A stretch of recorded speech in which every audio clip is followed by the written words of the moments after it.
수험생 여러분 반갑습니다. 자, 이제 이번 시간은 이제 우리 200형소 세 번째 시간으로서 이제 소송 주체입니다. 그래서 소송의 주체와 당사자 이 부분을 들어가는데, 그럼 이제 소송 주체와 당사자의 뜻을 먼저 좀 봐둬야 되겠죠. 먼저 이제 우리가 소송 주체를 들어가기 위해서 등장하는 인물들을 좀 봅니다. 자, 그래서 소송은 몇 명이 필요합니까? 3명이 필요하죠. 그래서 법원, 그다음에 검사, 그다음 뭐죠? 피고인. 이렇게 3명이 필요합니다. 3명이 필요한데 그 3명을 우리가 묶어서 뭐라고 하냐면 소송 주체라고 부르죠.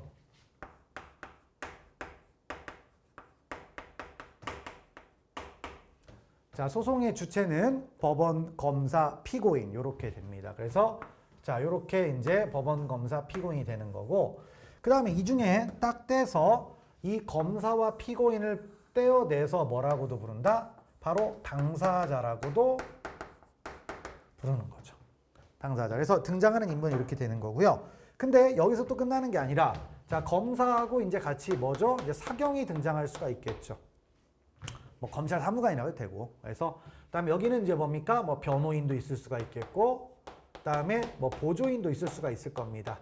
자, 이 사람들을 이제 뭐라고 하냐면 보조자라고 부릅니다. 보조자 이렇게 부르고, 그 다음에 이제 재판하면 수사 단계에서는 뭐 고소인도 있을 수가 있겠고, 그 다음에 공판 단계 들어가 보면 증인이 있을 수도 있겠죠. 자, 이런 인물들이 등장하는데 이 사람들은 이제 우리가 뭐라고 한다? 소송 관여자라고 하죠. 관여자. 그래서 이렇게 등장하는 인물들이에요. 그래서 우리가 소송 주체론을 보는 것은 바로 이러한 인물들을 보는 겁니다. 근데 이러한 인물들을 보는데 고소인이나 뭐 증인은 나중에 수사 파트나 공판 파트에 가보면 들어갈 수가 있는 거고요. 그래서 주로 이제 여기, 그다음에 이제 변호인을 좀 특별하게 취급해야 되니까 이렇게 이제 파트가 있죠. 물론 보조인도 있고요. 그래서 이런 식으로 등장을 한다. 그래서 이제 요걸 보는 파트가 바로 이제 소송 주체론이라고 할 수가 있습니다. 그럼 이제 그 중에서 소송 주체 받고 당사자 봤죠. 그럼 먼저 이제 우리가 당사자를 보는데, 당사자를 보기 위해서는 먼저 뭘 따진다? 당사자 능력을 따집니다. 당사자 능력. 그러니까 당사자 능력은 당사자가 될 수 있는 자격이죠.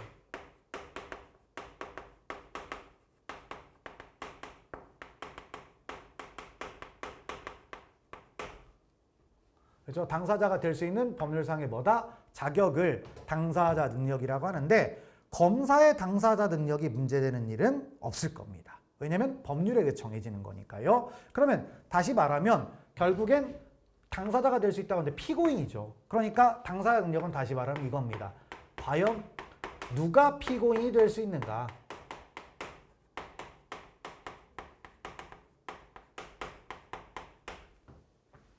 누가 피고인이 되는가의 문제예요. 과연 누가 피고인이 될 수 있느냐. 그래서 이제 등장하는 건데, 그럼 누가 될 수 있냐면, 자, 2명을 생각할 수가 있습니다. 뭐죠? 바로 자연인, 사람을 생각할 수가 있겠죠. 그 다음에 또 뭐 또 생각할 수 있습니까? 법인을 생각할 수가 있겠죠. 그래서 자연인과 법인이 당사자 능력에서 이제 논의가 되는 사람들입니다. 그러면 자연인은 어떻게 되느냐? 그랬더니 자연인은 언제나 당사자 능력이 있어요.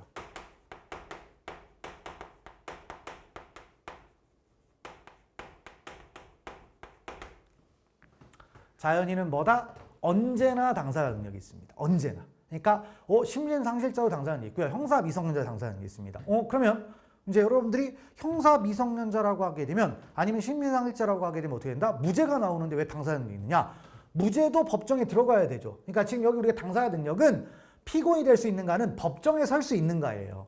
기소될 수 있는가, 이걸 따지는 겁니다. 그러니까 비록 무죄가 나와도 뭡니까? 당사자 능력이 있는 거죠. 언제나 당사자 능력이 있어요. 그런 거고. 자, 그래서 이제 뭐다? 자연인은 당사자 능력이 있는데, 그러면 이제 자연인 전에 태아, 그다음에 돌아가신 분은 원칙적으로 당사자 능력이 있다 없다? 없게 되는 거죠. 그걸 보시고, 그다음에 이제 법인에 대해서 당사자 능력이 있겠느냐? 왜 또 논의가 됩니까? 바로 형법에는 법인의 범죄 능력이 논의가 되는 거죠. 근데 범죄 능력이 있습니까? 없습니까? 없긴 하죠. 근데 법인을 처벌하는 규정이 있을 수도 있죠. 그래서 형벌 능력은 또 인정했습니다. 그러면 형벌 능력을 인정한다는 얘기는 처벌할 수 있다라는 얘기죠. 처벌할 수 있다는 얘기는 기소도 될 수 있다. 이런 걸 따지는 거예요. 자, 그래서 이제 법인에 대해서는 뭘 따지냐면 바로 법인을 처벌하는 규정이 있냐 없냐를 가지고 따집니다.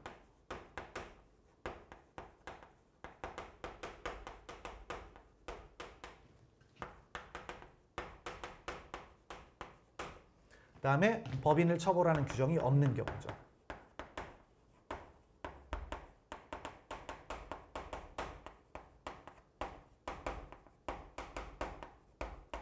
있는 경우와 없는 경우로 나누는 거죠. 자, 그러면 법인을 처벌하겠다고 입법자가 만들었으면 기소할 수 있는 거죠. 그러면 당연히 뭐다? 이때는 당사자 능력이 있다 없다?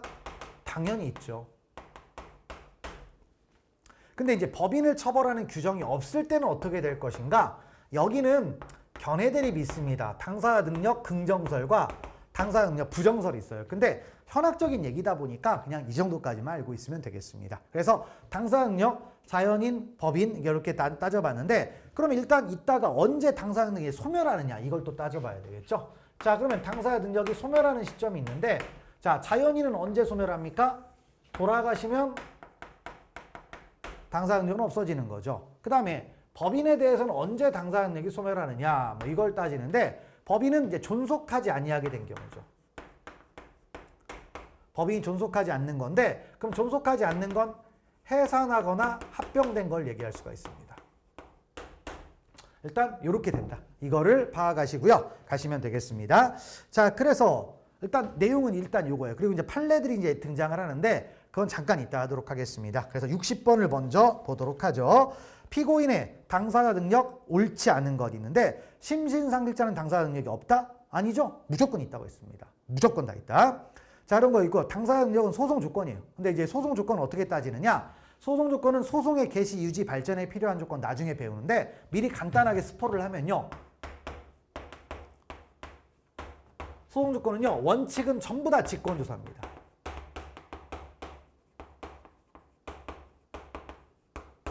직권조사. 근데 소송 조건 중에 딱 한 가지. 뭐다? 토지 관할이 있어요. 토지 관할.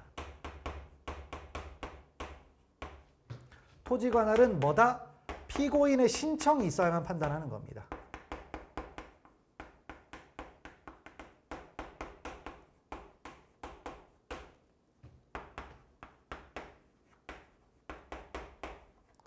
그러니까 토지 관할 이거 잘못됐거든요 라고 피고인 주장 안 하면 넘어가요. 나머지는 다 직권조사입니다. 당사자가 주장하던 안 하던 무조건 판단해줘야 되는 겁니다. 그런 얘기고요. 그 다음에 3번 당사자 적격이 있는 자는 모두 당사자 능력을 갖는다. 뭐 당연한 얘기죠. 적격이 있으니까 당사자 능력이 있다. 그 다음에 소송 능력이 없는 자도 당사자 능력은 있다 없다? 있을 수 있죠. 사람이니까. 그런 것들 따지면 되겠죠. 자, 그래서 일단 60번 이런 얘기였고 그 다음에 당사자 능력이 소멸하는 시점은 자연인은 사망, 그 다음에 이제 법인은 존속하지 아니하게 된다고 했는데 바로 해산하거나 합병하는 경우를 생각할 수가 있는데요. 거기에 이제 판례들이 쭉 나오는데 자, 그럼 이제 해산하거나 합병한다고 했는데 그럼 결국엔 등기예요, 등기. 해산 등기를 하거나 합병 등기를 해야 되는데 자, 근데 이런 경우가 있을 수가 있겠죠. 뭐냐면 일단 형사사건으로 기소가 됐어요, 법인에 대해서.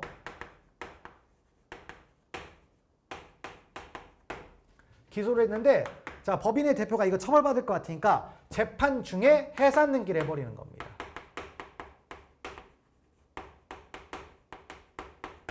자, 형사사건으로 기소되니까 처벌 안 받으려고 꼼수를 부리는 거죠. 재판 중에 해산 등기를 합니다. 그러면 법원은 당사자 능력이 소멸했다고 해서 공소 기각 결정할까요? 그러면 탈법을 조장하는 거잖아요. 그러니까 이럴 때는 어떻게 되느냐? 그러면 꼼수니까 꼼수를 막아줘야 되겠죠. 그래서 이럴 때는 어떻게 된다? 비록 해산 등기를 했지만 재판 확정 시까지 존속을 한대요.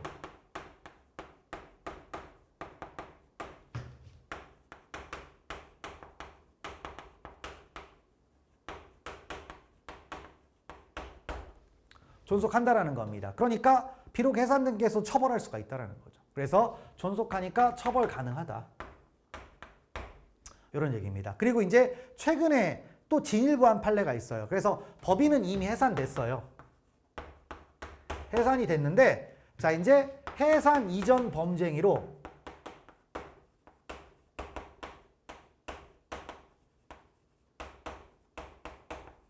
기소가 된 겁니다. 이미 해산을 했는데 해산 이전에 그러니까 법인이 소멸되기 전일 거 아니에요. 소멸되기 전에 범죄를 저질렀습니다. 그러면 이럴 때에도 당사자 능력이 있대요.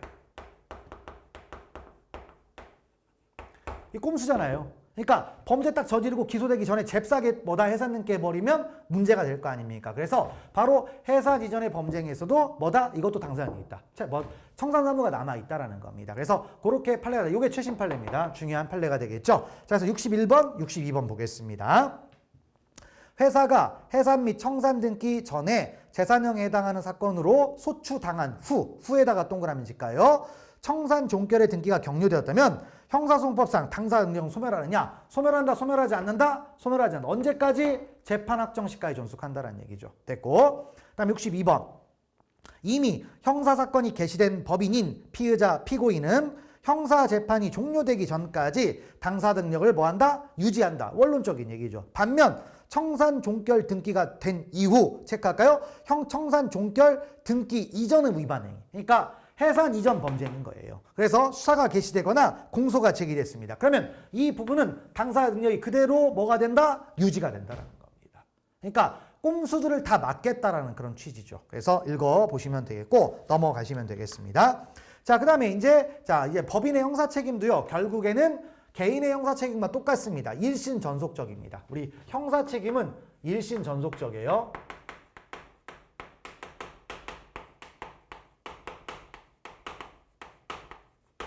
자, 일신 전속적이니까 어떻게 됩니까? 자, 사망하면 사라지는 거예요. 그래서 이런 것들은 상속이나 승계가 된다, 안 된다? 안 되죠. 승계가 안 되는 겁니다. 자, 그 얘기예요. 그래서 일신 전속이 형법적인 얘기인데 형사소송법 같이 나오다 보니까 써놓은 겁니다.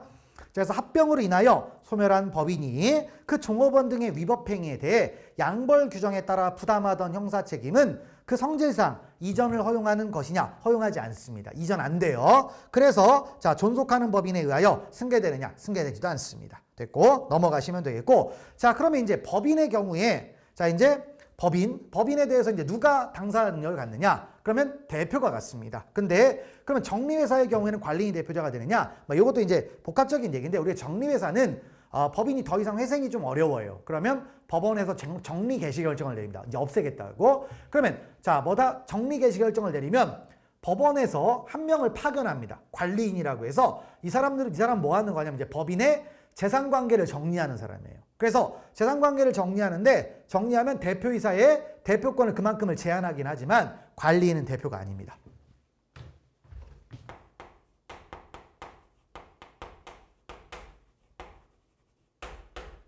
관리인은 대표가 된다, 안 된다? 대표가 되지 않아요. 여전히 대표이사 따로 있어요. 따로 있습니다. 그래서 정리회사의 경우에는 관리인이 대표자가 되느냐? 아닙니다. 자, 그런 것들을 보시고요. 그리고 그 다음에 65번 뭡니까? 바로 대표가 소송행위를 한다고 했죠. 근데 대표가 수인인 경우가 있을 수가 있겠죠. 그래서 대표가 수인이다.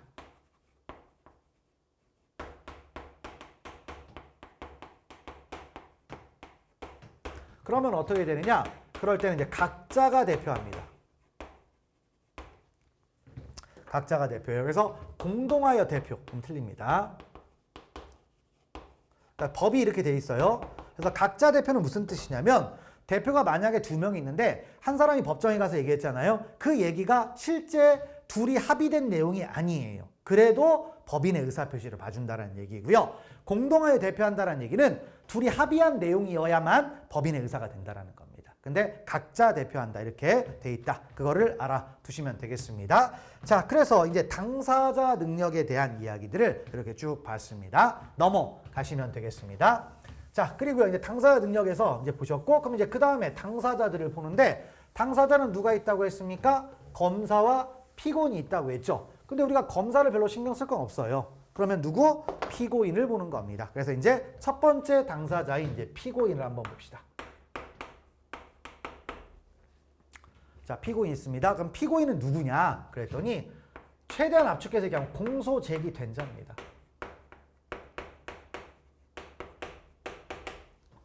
그러니까 공소만 제기되면 피고인이에요. 진범일 필요 있습니까? 없죠. 책임 능력 같은 거 필요합니까? 안 필요해요. 그래서 기소만 되면 무조건 피고인이 되는 겁니다. 무조건. 그래서 자, 피고인이 되는 거고요. 그러면 이제 비교를 하는 거죠. 자, 이제 요거 형사 절차를 놓고 보면은 자, 어떻게 됩니까? 형사 절차는 몇 단계? 3단계가 있죠. 그래서 자, 우리가 수사 절차가 있고 그다음에 공판 절차가 있고요.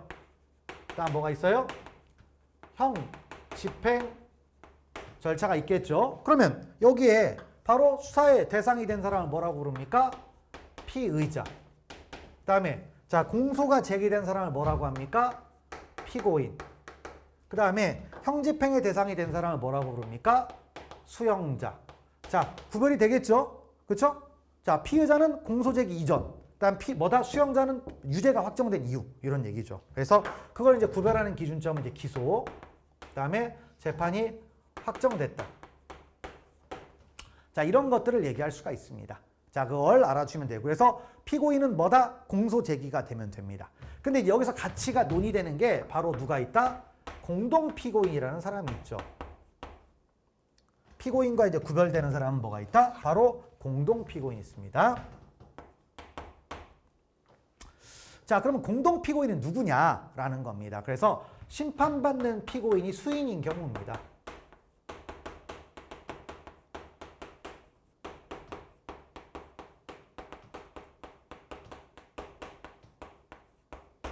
자, 심판받는 피고인이 한 명이 아니고 여러 명일 때는 뭐다? 그걸 그 사람들 상호간을 뭐라고 부른다? 공동 피고인이라고 불러요. 그리고 만약에 내가 피고인이잖아요. 내 입장에서 나를 피고인이라고 했으면 내 옆에 있는 사람은 상 피고인 이렇게도 부릅니다. 그래서 그런 말인데요. 그러면 우리가 이제 여기서 한번 생각을 할게. 공동 피고인은 법정에 같이 앉아 있으니까 이거 공범이어야 되느냐 뭐 이런 생각을 합니다. 그랬더니 공동 피고인에 대해서는 반드시 공범일 필요가 있느냐?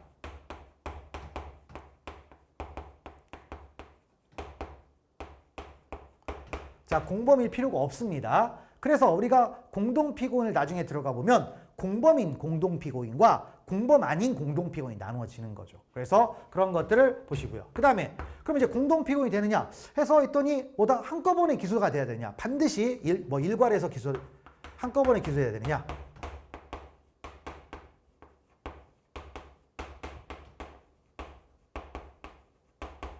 병합 기소돼야 되느냐?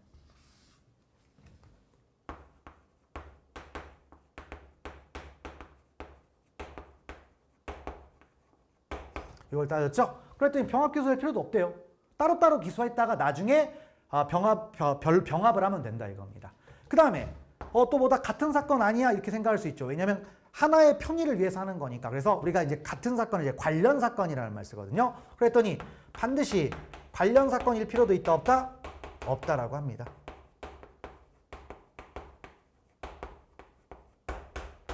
반드시 관련 사건일 필요도 없대요. 그냥 뭐다 기소가 됐고 법정에 그냥 같이 앉아 있으면 이유 불문 다 뭐가 된다? 공동 피고인이 된다라는 겁니다. 그래서 그런 말들을 이제 쭉 이제 알아두고요. 들어가 보시면 됩니다. 그래서 66번의 내용이 나와 있죠.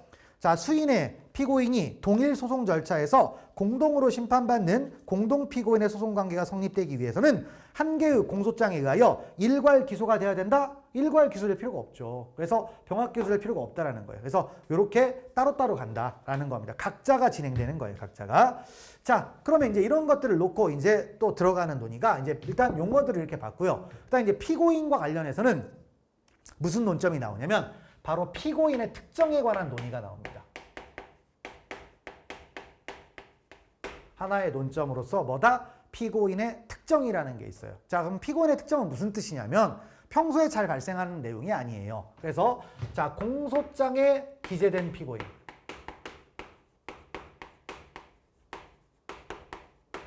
그 다음에 실제 피고인이 있을 수가 있겠죠.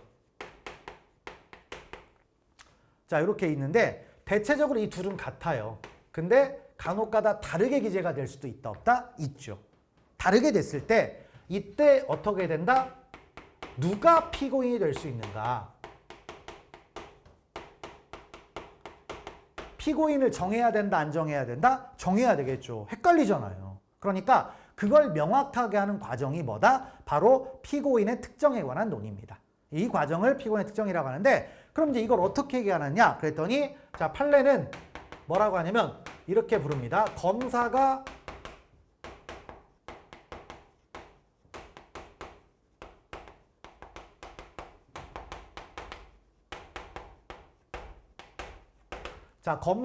뭐다? 피고인으로 지정하는 자. 근데 이거는 손가락이 가리키는 걸 생각하시면 됩니다. 그러니까 써져 있는 사람이 아니라 써져 있는 사람은 만약에 갑인데 뭐냐면 실제 피고인 을이에요. 그러면 자 뭐다? 을을 가리키면 손가락은 을을 가리키는데 갑이라고 얘기할 거 아니에요. 그래도 뭐가 된다? 을이 피고인이라는 겁니다. 을이 피고인. 그래서 요 부분을 알아주시는데 이게 뭐다? 뭐 실질적 기재설 뭐 이렇게 부르는데 그냥 이렇게 알아주셔서 다른 사람한테는 효력이 없어요.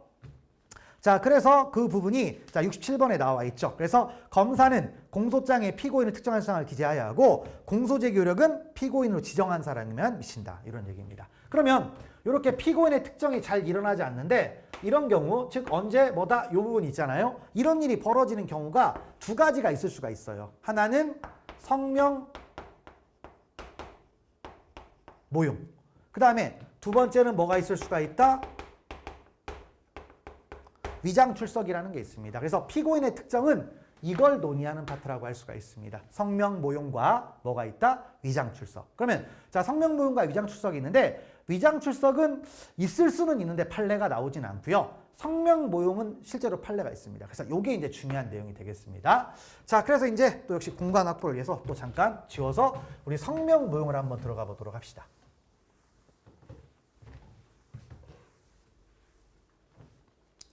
자, 그러면 이제 성명 모용이 있죠.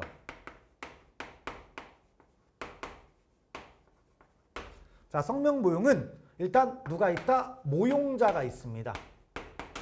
모용자. 일단 모용은 도용했다라는 거예요. 사칭했다 누군가가. 자, 그 다음에 또 누가 있습니까? 피모용자가 있죠. 도용당한 사람이 있어요. 그래서 이렇게 등장하는데, 그러니까 이제 모용자라는 사람이 실제로 범죄를 저지른 사람은 이제 갑인데요. 자기 이름을 수사받으면서 자기 이름을 제시를 안 하고 다른 사람의 이름을 대는 겁니다. 그 다른 사람이 누가 된다? 을을 대는 거죠. 자, 그래서 수사기관이 속은 거예요. 거기에서. 속아가지고 뭐가 된다? 을을 기재를 하는 겁니다. 인적사항을 을로 기재하고 기소도 누구로 한다? 을로 공소를 제기하는 겁니다. 자, 이랬을 때 이제 누가 피고인이 되는가 이런 문제인데 자, 일단 여기에 대해서 자, 이제 실제로 범죄 저지른 사람 누굽니까? 모용자잖아요. 그래서 이 갑이 피고인이 되는 거예요. 근데 이제 이 사람을 우리가 실질적 피고인이라고 부릅니다. 그 다음에 이 사람을 뭐라고 부른다? 형식적 피고인이라고 부릅니다.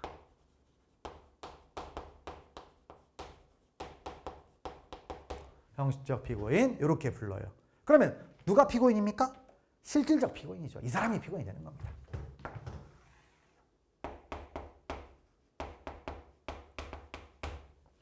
을한테는 효력이 없어요.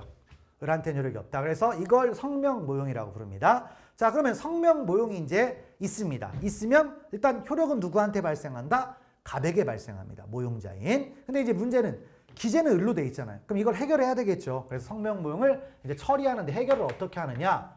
그랬더니 가장 기본적인 방법은 공소장 정정입니다.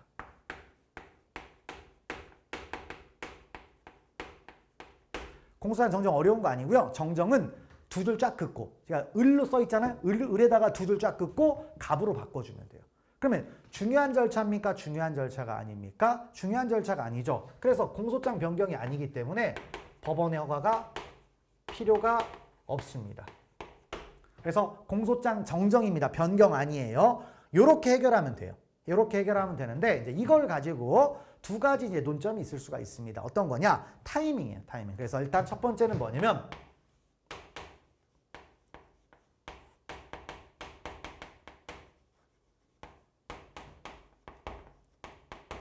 그러니까 자, 모용자가 출석을 한 거예요. 공소 제기했을 때 모용자, 을이 아니라 갑이 출석을 한 겁니다. 그러면 재판할 때 재판장이 피고인한테 이름 물어볼 거 아니에요. 그러면 착각해가지고 아, 저 갑입니다. 이렇게 얘기할 수 있잖아요.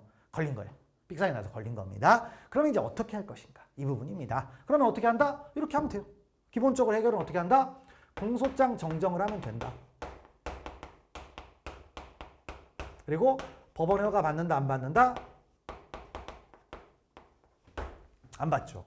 그런데 이제 문제는 법원이 알았잖아요. 성명 모형이 있다라는 걸. 근데 알았는데 검사가 이걸 검사가 바꿔줘야 되거든요. 그래서 안 바꿔주고 있어요. 검사가 알고도 가만 놔두면 법원은 어떻게 한다? 자, 이건 피고인 특정 안 된 거다. 그래서 피고인 불특정을 이유로 공소 기각 판결합니다.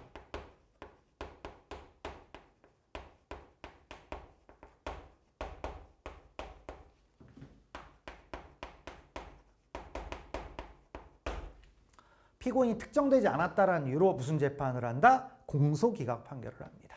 이렇게 돼요. 자, 그 다음에 두 번째 케이스는 뭐냐면 실제로 우리가 성명모용을 하는 이유는 어떤 거냐면 대부분 성명모용하면 걸려요. 다 걸립니다. 근데 안 걸리는 사안을 생각을 한번 하는 거죠. 어떤 거냐면 그러니까 실제로 우리가 피의자 신문 받을 때 내가 갑인데 을의 이름을 지칭했잖아요. 그러면 사진 바로 대조 들어갑니다. 그래서 알아요. 근데 안 걸릴 정도면 어떤 겁니까? 거의 쌍둥이급이어야 되겠죠. 그래서 매우 가까운 친족이나 아니면 쌍둥이급이 돼야 됩니다. 그래서 그렇게 해가지고 성공하는 경우가 있습니다. 그래서 대체적으로 약식명령 같은 걸 하는 건데요. 일단 그래서 이제 피모용자가 정식 재판 절차에 출석을 했다가 발각되는 겁니다.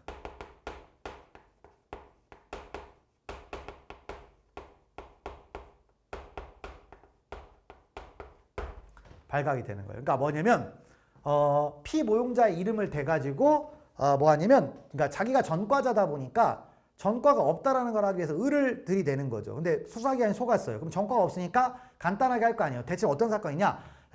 도박이에요, 도박. 그래서 갑이라는 사람이 상습 도박인데 자기의 전과가 발각되면 형량이 높아질 것 같아가지고 전과가 없는 자기의 쌍둥이 동생을 이름을 댄 거예요.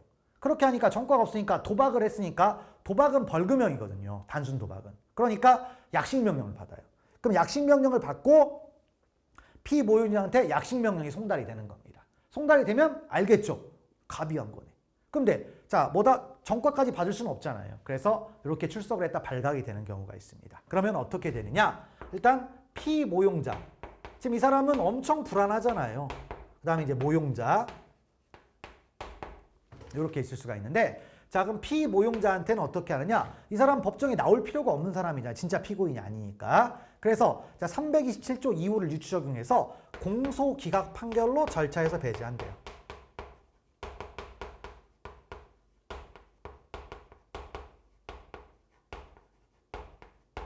뭐 한다? 공소기각 판결을 통해서 절차에서 배제하면 돼요. 그러니까 집에 가세요. 별일 없을 겁니다. 이런 얘기예요. 그러면 진짜 나쁜 놈 누굽니까? 모용자잖아요. 그러면 자 모용자한테 어떻게 할지가 이제 중요한 논점이 되는 건데요. 자 법원은 뭐라고 하냐면 이것을 일단 견해 대립은 있습니다. 그래서 처음부터 약식명령부터 다시 할 것인가 정식 재판부터 다시 할 것인가 이런 부분들을 논의한 건데 일단 어떻게 되느냐 판례는 일단 약식명령도 누구한테 한 겁니까? 법원은 갑한테 한 거죠. 근데 을한테 송달됐으니까 송달이 안 됐대요. 그래서 약식명령을 모용자의 것으로 경정을 합니다.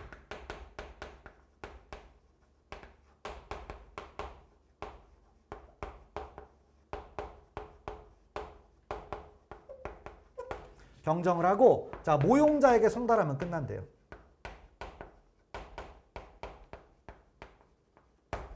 모용자에게 송달을 하면 끝난다는 얘기입니다. 그래서 모용자한테 송달이 되면 이제 모용자가 정식 재판을 청구할지 말지 결정을 하겠죠. 이렇게 간다는 겁니다. 근데 모용자한테 혜택을 주는 거예요. 근데 어쨌든 이렇게 파악을 하시고 내용을 들어가 보도록 합시다. 그래서 일단 판례가 나오는 얘기는 여기까지니까 그 부분을 봅시다. 68번 공판심리 도중에 성명 모용 사실이 판명되면 검사는 공소장 정정 절차에 의하여 피고인의 표시를 모용자로 정정하면 되는데 공소장 정정 절차는 법원의 허가를 받아야 된다? 안 받는다 이거죠. 됐습니다. 그다음에 69번 검사가 공소장의 피고인 성명 모용을 바로잡지 아니한 경우에는 공소제기의 방식이 형사소송법의 규정에 위반하여 무효이므로 법원은 무슨 재판한다? 공소기각 판결한다라는 겁니다. 됐고 그다음에 70번 피모용자가 약식명령을 송달받고 이에 대하여 정식재판을 청구하여 사실상의 소송 계속이 발생하고 형식상 또는 외관상 피고인의 지위를 갖게 된 경우라도 피모용자에게 공소기각 판결을 선고할 필요가 없다? 아니죠. 공소기각 판결 해줘야 된다? 안 해줘야 된다? 해주라 이겁니다. 그래서 틀렸고 그 다음에 71번은 이제 가정이죠. 어떤 얘기냐? 자 이렇게 해서 만약에 성명 모용이 끝까지 발각되지 않고 모용자에게 유죄가 확정됐습니다. 그러면 이 사람에게 전과 재판 효력이 발생합니까? 그러진 않죠. 그래도 이쪽에만 발생한다는 얘기입니다.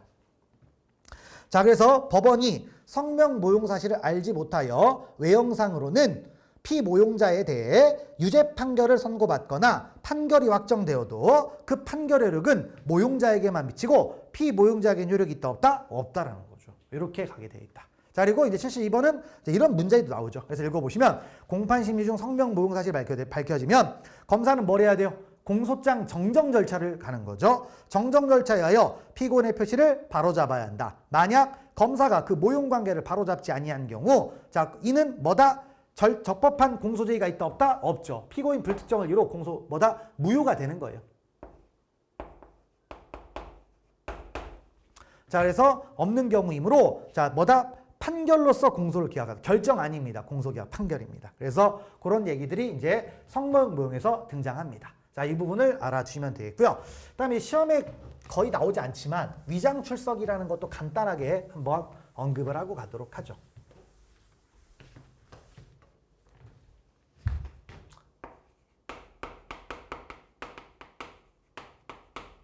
자, 위장 출석은 이제 진범 따로 있죠. 기소를 따로 했는데 그 기소한 사람이 법정에 나간 게 아니라 엉뚱한 사람이 나가는 거죠. 그래서 자, 이제 갑이라는 사람을 이제 진범이라고 놓고요. 그다음에 을이라는 사람을 이제 위장 출석자라고 하는 겁니다. 자, 이 사람 우리가 전문 용어로 몸바지라고 합니다. 현실에서 많이 벌어질 수는 있어요. 근데 아직까지 판례가 있거나 그런 건 아니니까. 그러면 이럴 때 기소는 검사는 누구로 했다? 이 사람을 기소했는데 이 사람이 법정에 접니다라고 얘기하는 겁니다. 자, 그러면 이걸 어떻게 해결할 것이냐? 그랬더니 자, 일단 용어를 먼저 봐야 되겠죠. 이 사람을 이제 진정 피고인 이렇게 부르고요. 그다음에 이 사람을 뭐라고도 한다?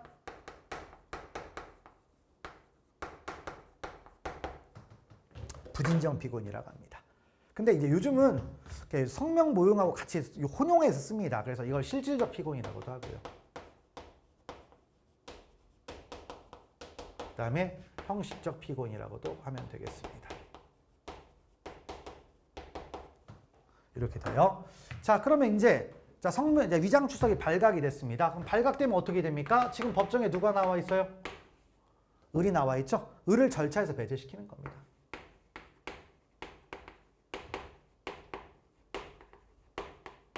배제시킵니다. 그냥 쫓아내면 돼요.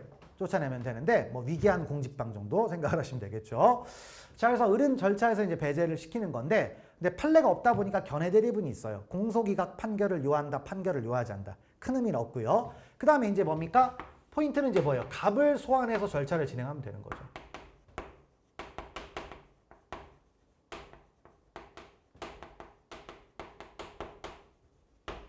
갑을 소환해서 절차를 진행하면 되는데, 문제는 자, 이미 갑에 대해서 기소가 됐잖아요. 그러니까 별도의 공소 제기를 요한다, 요하지 않는다? 요하지 않죠.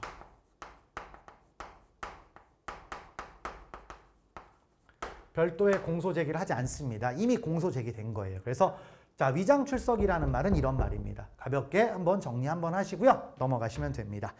자, 그리고 이제 또 73번으로 들어가 보면 이제 형사소송법상 피해자에게 인정되는 권리, 피해자, 피고인 뭐 이런 거 따지는 거잖아요. 그래서 보는데 나중에 복합적인 거 가볍게 읽고 가시면 됩니다. 수사상 증인신문 청구권은요, 검사밖에 못해요. 그래서 있고, 그다음에 체포구속 적부심사 청구권은 피의자, 형법 빼직, 고가 변동. 나중에 나오니까 가볍게 보시고요. 그다음에 진술 거부권은 모든 사람에게 다 있습니다. 그다음에 증거 보전 청구는 피의자, 검사, 피의자, 피고인, 변호인이 있습니다. 그래서 자, 일단 피의자가 된다라는 걸 보시고, 그다음에 74번 또 피고인이 갖는 권리. 그러니까 이런 식의 문제가 단편적이지만 우리가 모든 걸 다 알고 있어야만 푸는 것들이죠. 그래서 피고인이 갖는 거 있는데 공소장 부분을 송달받을 권리는 피고인 또는 변호인. 그러니까 피고인이 있고요. 재정 신청은 누가 한다? 고소인하고 고발인이 합니다. 그러니까 안 되겠죠. 그다음에 진술 거부권은 모든 사람이니까 되겠고, 공판 주소 열람 사건은 피고인의 당연한 권리입니다. 그다음에 증거 신청도 피고인의 당연한 권리가 되겠고요. 근데 이제 감정 유치는 이제 공판 단계 들어가면 직권이에요. 청구권이라는 게 없어요. 감정 유치는 공판 단계에서의 감정 유치는 직권입니다.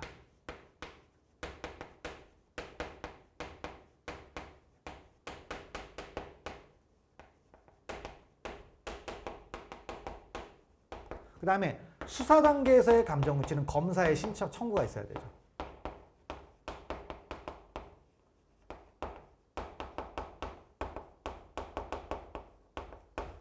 필요합니다.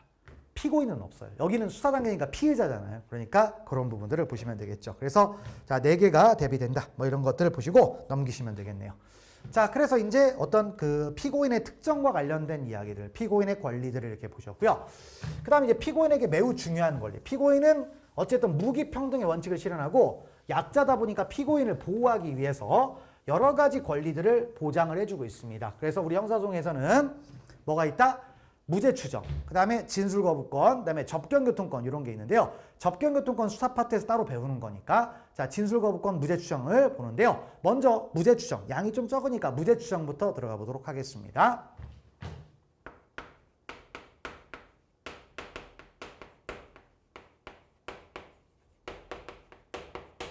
자, 무죄 추정의 원칙, 그때 이제 권리로 보셔도 상관은 없습니다. 그래서 자, 무죄 추정의 원칙은 어떻게 되냐면 일단 헌법 27조 4항에 규정이 되어 있죠.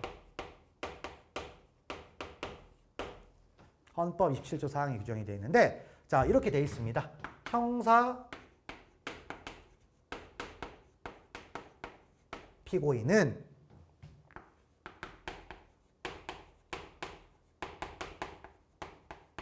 유죄의 판결이 확정될 때까지는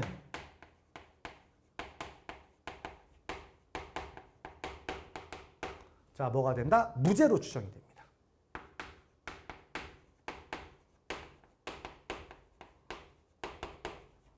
자, 그래서 이게 우리 헌법에 나와 있는 무죄 추정의 원칙입니다. 역시 조문을 해석을 한번 해봐야 되겠죠. 그래서 일단 보시는데 헌법에는 누구라고만 되어 있어요? 피고인에 대해서 규정이 되어 있습니다. 피고인. 그래서 알아둘게. 피의자는 규정이 되어 있다, 안 되어 있다? 피의자에 대해서 무죄 추정의 원칙은 규정되어 있지 않습니다. 하지만 당연히 인정이 되죠. 그렇죠? 왜냐하면 우리가 물론 해석이라는 게 있죠. 뭐냐면 피고인 단계에서 보장되면 그 전 단계 사람에게도 당연히 보장해야 되는 거. 뭐다? 이런 것들이죠. 그래서 피의자의 무죄 추정권은 규정은 없지만 보장이 됩니다. 그래서 시험 문제는 이제 규정돼 있다면 틀리는 거죠. 됐고, 그 다음에 또 뭐가 있어요? 유죄의 판결입니다. 일단 우리가 유죄의 판결이 확정되기 전까지는 무죄로 추정된다고 했으니까 유죄 판결이 뭔지를 알아야 되겠죠. 그럼 유죄 판결은 범죄의 증명이 있는 경우에 유죄의 판결을 합니다. 범죄의 증명이 있는 경우.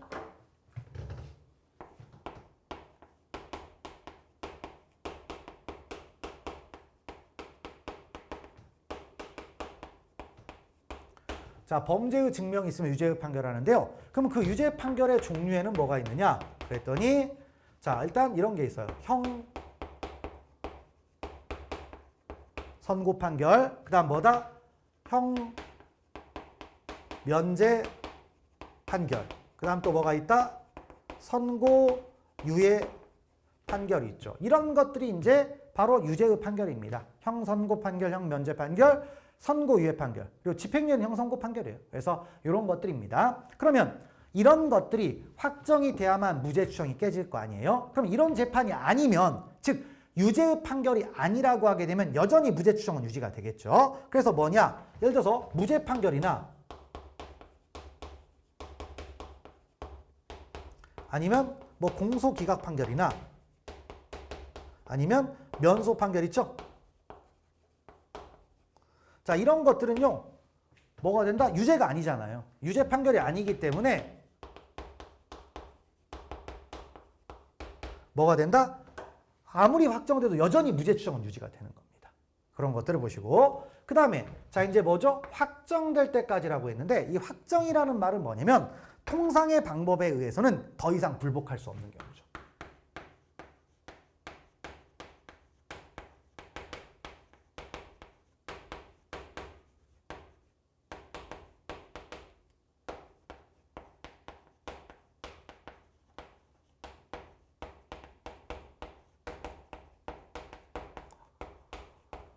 자, 통상의 방법에서는 더 이상 불복할 수, 기판력이 발생했다는 뜻입니다. 그러니까 확정이 아닌 만약에 아직 선고 단계에 불과하다, 1심, 2심 선고 있죠? 이런 경우에는 여전히 무죄 추정이 유지가 되는 거죠. 그걸 보시고, 다음에 또 뭐가 되죠? 자, 이제 무죄로 추정이 된다는 얘기는 불이익 처우를 하지 말라는 거죠. 할 수 없다. 자, 이런 것들을 이제 무죄 추정의 원칙에 따라서 해석을 하는 겁니다. 그럼 이제 이 내용을 기초로 해서 문제들을 풀면 되는 거죠. 그러니까 법의 우리 해석론은요, 항상 조문에서 출발합니다. 그러니까 여러분들이 처음에는 귀찮겠지만 조문을 읽는 게 되게 중요한 거예요. 조문을 알아야 법을 아는 겁니다. 자, 그래서 내용들 한번 들어가 보겠습니다. 75번부터.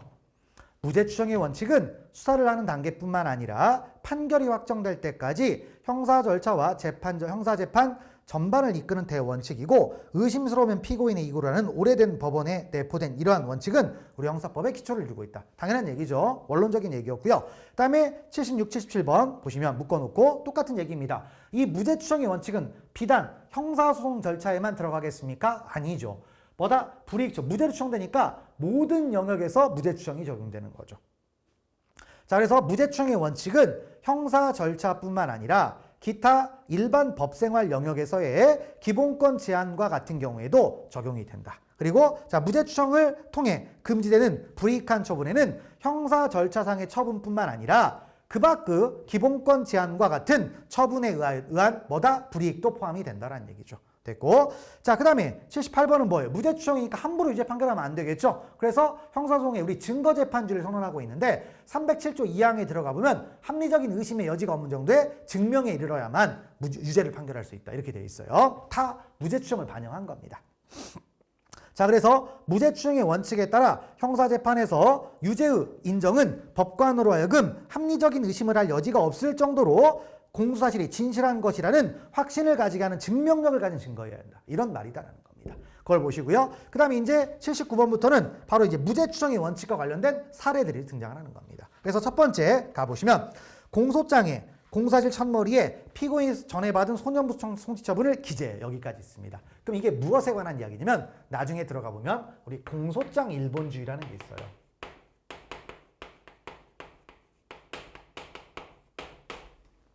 우리 형사소송에 공소장 일본주의가 있는데 공소장 하나만 내라 이거죠. 공소제기할 때. 그래서 예단을 생기게 할 수 있는 거 기재도 하지 말라는 건데요. 근데 이 공소장 일본주의는 당사자주의, 그다음 무죄 추정의 원칙에 따라서 만들어진 제도인데 문제는 시험을 볼 때 편합니다. 뭐냐? 위반 사례가 없어요.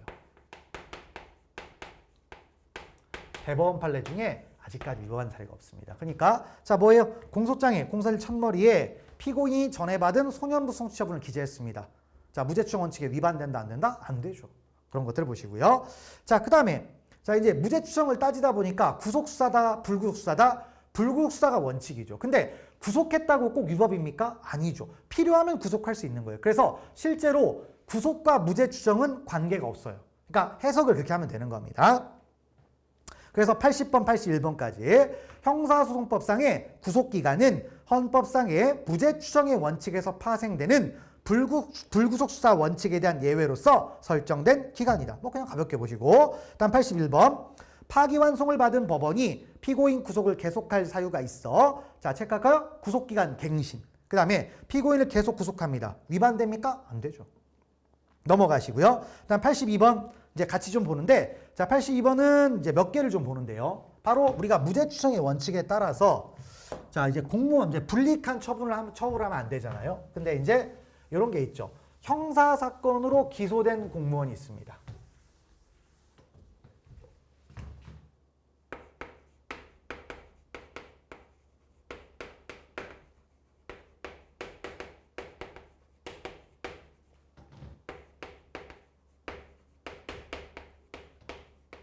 자, 공무원이 형사 사건으로 기소가 되면 이제 공무원법이나 이런 데 과거 조문들을 보면요. 이런 것들이 있어요. 일단 의무적 직위해제 규정이 있습니다.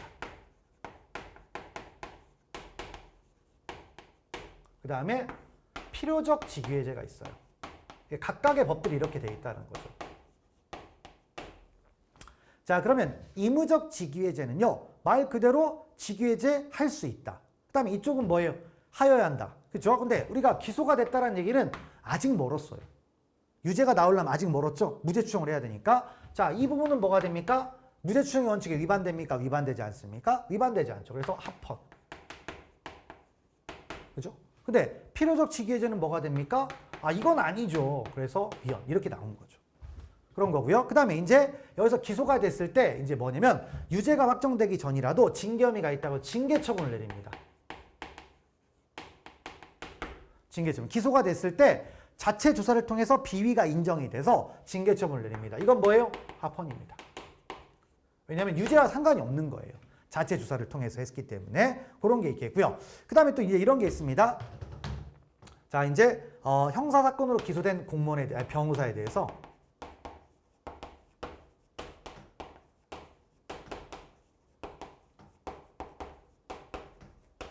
변호사가 있어요. 근데 여기에 대해서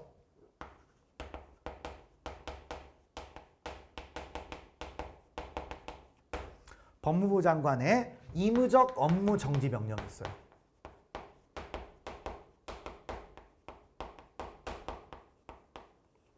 명령이 있어요. 근데 최초 판례에서 이 부분을 뭐라고 했다? 이거 위헌이라고 했어요. 청문 절차가 보장이 안 됐다고 해서 위헌이라고 했습니다. 물론 지금은 개선 입법이 돼 있어요. 근데 최초 판례를 보시는 게 중요하죠. 그래서 이렇게 네 가지 사례들이 연결이 좀 되는 겁니다. 그래서 같이 좀 보시면 되는데요. 자, 그래서 82번부터 보면 형사재판 절차에서 유죄의 확정 판결을 받기 전에 처분청이, 자, 체크할까요? 징계 혐의 사실 인정한다. 무죄추정에 위반된다, 위반되지 않는다, 위반되지 않죠. 그 다음에 자, 84번 먼저 보겠습니다. 법무부 장관이 형사사건으로 공소가 제기된 변호사에 대하여 그 판결이 확정될 때까지 업무정지를 명할 수 있도록 규정한 것은 무죄추정의 원칙에 뭐다? 반한다. 그러니까 청문 절차가 보장이 안 돼. 청문의 기회가 보장되지 않았다.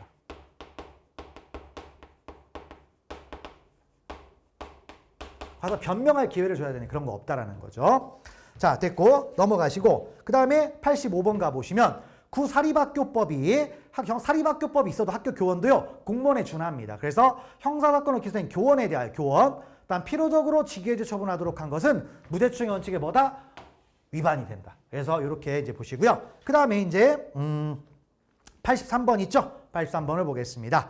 자, 이제 무죄추정을 따지는데요. 구금시설의 소장이 마약류 사범인 미결 수용자에 대하여 자, 시설의 안전과 질서 유지를 위하여 필요한 범위에서 개호를 엄중히 하는 등, 자, 체크할까요? 다른 미결 수용자와 달리 관리. 그러니까 일반 수용자하고 마약 수용자. 이걸 달리 한다 이거예요. 근데 그럴 만한 이유가 있습니까? 없습니까? 있죠. 우리가 보통 다르게 처분할 때에는 합리적인 이유만 따지면 됩니다. 그래서 이 부분은 합리적인 이유가 있다 없다? 이유가 있죠. 그렇기 때문에 무죄추정의 원칙에 위반된다, 위반되지 않는다, 위반되지 않는다라는 얘기입니다. 그래서 이렇게 파악을 하시면 되겠습니다. 그래서 자, 이제 무죄추정의 원칙을 이렇게 이제 봤습니다. 자, 그리고 이제 86번부터는 이제 진술거부권과 관련된 이야기가 등장을 하는데요. 테마가 좀 바뀌었죠. 그래서 있죠. 이 부분 86번부터는 다음 시간부터 진행하도록 하겠습니다. 자, 수고하셨습니다.